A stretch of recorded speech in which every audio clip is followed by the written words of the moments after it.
నెల్లూరు జిల్లా కొండాపురం మండలం ఇసుకదామెర్ల గ్రామ సచివాలయంలో ఉద్రిక్త పరిస్థితులు నెలకొన్నాయి. కోర్టు వివాదంలో ఉన్న భూమికి సంబంధించిన పత్రాలు ఇవ్వడం లేదంటూ టీడీపీ నేత సుబ్బారెడ్డి వీఆర్ఓ మురళీకృష్ణను సచివాలయంలోనే నిర్బంధించారు. కార్యాలయ గదికి తాళం వేసి కొంతసేపు బయటకు రానివ్వకుండా ఉంచినట్లు సమాచారం.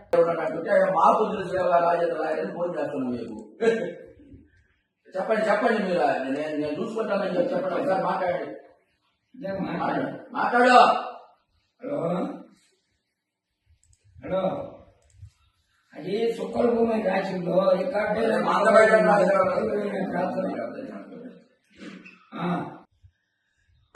చేసి పెట్టిన కలెక్టర్కి ఇప్పుడు బాగా జీవించుండ కలెక్టర్కి అవన్నీ నా కాడవడని రేపు సభ్యులు పెడతాను పోయి నువ్వు